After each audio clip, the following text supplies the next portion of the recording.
Good morning students. आज हम करेंगे बाल महाभारत के अंतर्गत 11वां पाठ द्रौपदी स्वयंवर।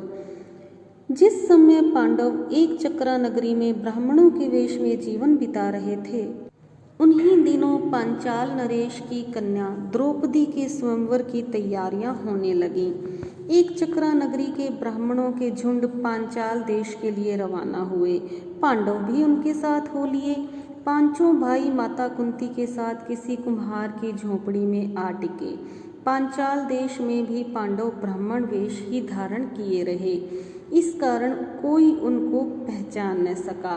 स्वयंवर मंडप में एक वृत्ताकार बहुत बड़ा धनुष रखा हुआ था, जिसकी डोरी तारों की बनी हुई थी। ऊपर काफी ऊंचाई पर एक सोने की मछली टंगी हुई थी। उसके नीचे एक चमकदार यंत्र बड़े वेग से घूम रहा था। राजा द्रुपद ने घोषणा की थी कि जो राजकुमार पानी में प्रतिबिंब देखकर उस भारी तीर धनुष से तीर चलाकर ऊपर टंगे हुए निशाने मछली को, यानी कि मछली टंगी हुई थी ऊपर, उसे गिरा देगा, उसी को द्रौपदी वरमाला पहनाएगी। इस स्वयंवर के लिए दूर दूर से अनेक वीर आए हुए थे। मंडप में सैकड़ों राजा इकट्ठे हुए थे, जिनमें धृतराष्ट्र के 100 बेटे अंग नरेश, कर्ण, श्री कृष्ण, शिशुपाल, जरासंध आदि भी शामिल हुए थे। दर्शकों की भारी भीड़ थी। राजकुमार धृष्टद्युम्न घोड़े पर सवार होकर आगे आया। उसके पीछे हाथी पर सवार द्रौपदी आई। हाथ में फूलों का हार लिए हुए राजकन्या हाथी से उतरी और सभा में पदार्पण किया। राजकुमार धृष्टद्युम्न अपनी बहन का हाथ पकड़कर उसे मंडप के बीच में ले गया। इसके बाद एक एक करके राजकुमार उठते और धनुष पर डोरी चढ़ाते, हारते और अपमानित होकर लौट जाते। कितने ही सुप्रसिद्ध वीरों को इस तरह मुंह की खानी पड़ी।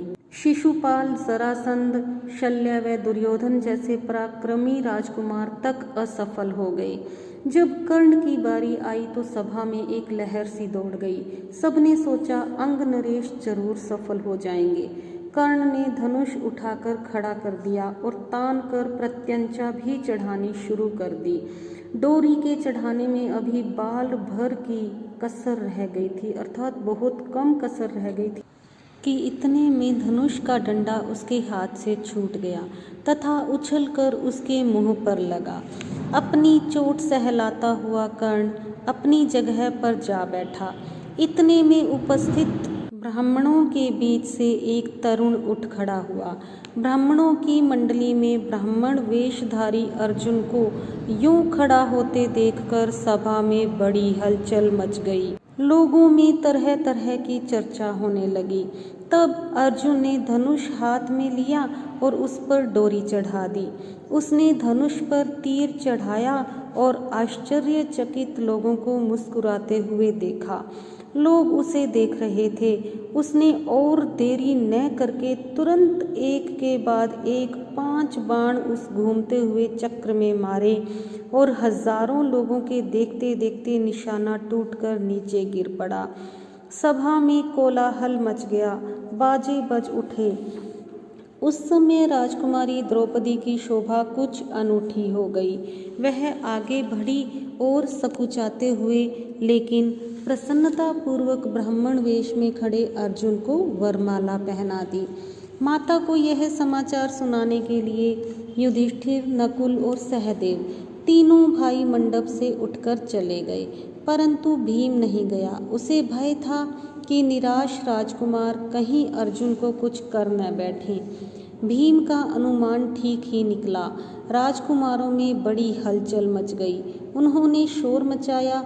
राजकुमारों का जोश बढ़ता गया। ऐसा प्रतीत हुआ कि भारी विप्लव मच जाएगा। यह हाल देखकर श्री कृष्ण, बलराम और कुछ राजा विप्लव मचाने वाले राजकुमारों को समझाने लगे।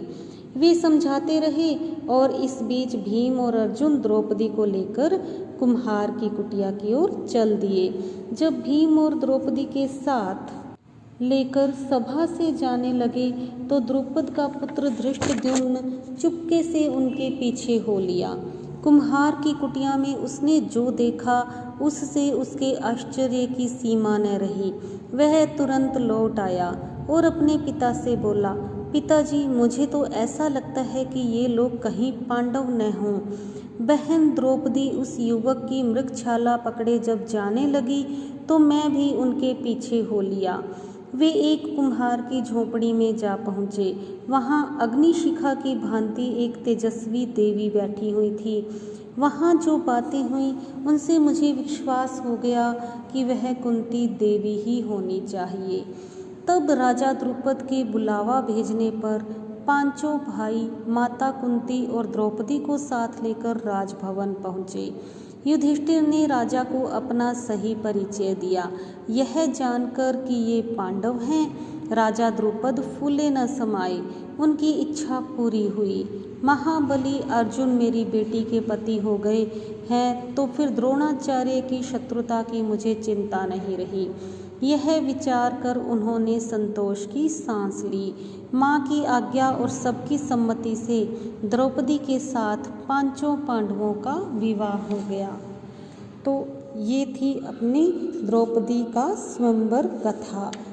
आगे हम करेंगे इंद्रप्रस्थ। तो बने रहिए मेरे साथ। Thank you. Have a nice day.